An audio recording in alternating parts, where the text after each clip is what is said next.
Yo, we gotta talk about all the hype and the heated controversy around Black Myth Wukong, right? Because if you haven't heard, it's considered China's first ever AAA video game, and it is taking the industry by storm. Because while China has definitely dominated the mobile game market for a while now, we've really yet to see them break into consoles and PCs with a heavy hitter of its own. So Black Myth Wukong, developed by Game Science, which is backed by the country's biggest publisher, Tencent, is that game. Now, as far as the content goes, it's an action role-playing adventure loosely inspired by the 16th century Chinese classical epic Journey to the West. And so you play as a magical ape that can shape-shift into other animals and human-like characters, fight monsters, and search for all 6 relics of Wukong, the Monkey King. Right, naturally, the lead-up to this game was met with tons of excitement inside China itself. One Weibo user speaking for many when they wrote, "You've ridden horses in the American West, been a pirate in Europe, a soldier on foreign battlefields, and an assassin in Egypt. Now you can finally return to your homeland and be your own hero." With pre-sales since June bringing in nearly $60 million, and hashtags about the game getting over 2 billion views on Weibo alone. And then when the game actually launched yesterday, it was even more of a smash hit than expected, with it topping worldwide sales charts on Steam within hours of its release. And at its peak on Wednesday, it boasted 2.2 million concurrent players, more than any other game on the platform. I mean, that surpassed even Cyberpunk 2077 to become Steam's most played single-player game ever. And none of that even counts the sales from PlayStation, Wii Game, or the Epic Games Store. Now with this, while there have been reports of some major bugs and technical issues, including frequent crashes, which the developer says it'll fix in upcoming patches, the game has mostly gotten very good reviews, with some, like creator Asmongold, even going as far as to say, "This game's amazing.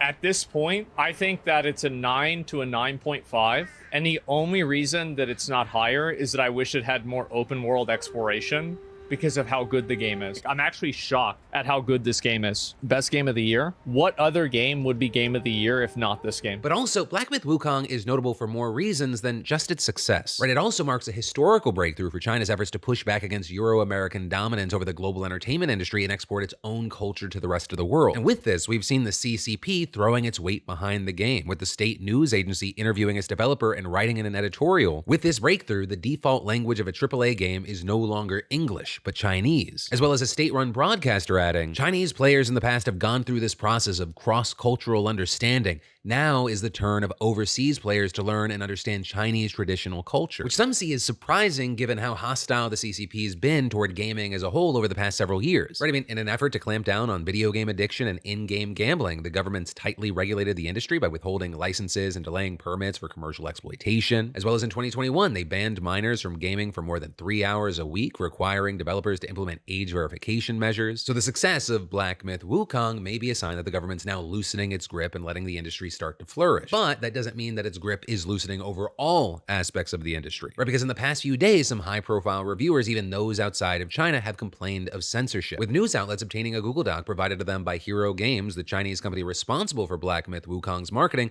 which outlines do's and don'ts. And this including stuff like using, quote, trigger words such as quarantine, isolation, and COVID-19, as well as discussing politics, quote, feminist propaganda, and other content that instigates negative discourse. And finally here, no discussion of China's gaming industry policies. And so in response to this, of course, you had a bunch of reactions, with most people outraged but not surprised since, you know, it's from China. So here, going back to Asmongold, he had more of a nuanced take, blaming the country, not the company. It's actually just so they're compliant with the Chinese government and they don't get the Chinese government on their ass because they're afraid of the government coming in there and basically their up. You can complain that the country is oppressive or it's not fair or it shouldn't be like this, but at the end of the day, the reason why they're doing this is because of that country and not necessarily anything else. And then, coming at this from a way different angle, some more right-leaning people actually supported the censorship and painted it as a reasonable defense against wokeness. But then the controversy doesn't end there either, right? Because even before this whole censorship thing, Black Myth Wukong's developer Game Science got hammered for months by accusations of sexism, with IGN publishing an investigation back in November that found several social media posts by one of its co-founders that included sexual innuendos. Right, in this, after the first teaser for the game, with him writing things like, "I want to expand my circle and hire more people, get licked until I can't get an erection, and quote, it is my honor to provide you with some comfort in the lower half of your body," as well as quote, "I got wet after watching it a couple of times, the pressure in my crotch is immense." Though many have reacted to those quotes by disputing the accuracy of the translations and arguing that they may be vulgar, but they're not sexist. But there you have the article going on to detail other evidence of what it calls a culture of sexism sexism in game science and the industry at large, including videos and recruitment posters with crude sexual themes. With, for example, a lead artist and co-founder opining on Weibo about how games made for women and men are completely different due to their biological differences, explaining that I need to put on silk stockings and suspenders to work, brew chrysanthemum tea, and put a humidifier on his table to make soft and effeminate things. And as far as I can tell, game science has refused to comment on these reports when asked about them by media outlets. But notably, that hasn't stopped others from coming to its defense, including, once again, Asmongold. You can see how this person is trying desperately to avoid a defamation lawsuit, plagued by claims of sexism, some in the games community, many of whom are women, in the eyes of many female gamers. This is the most retarded article I've ever read in my life. But accusations aside, controversy or not, Black Myth Wukong is clearly going to make a hell of a lot of money and make a huge global cultural impact. And notably there, game science has made clear this is hopefully the first of many more games. So it's going to be very interesting to see from here, one, the success of this game, let's say a month, 3 months from now, as well as two, what China has to offer the gaming world from here.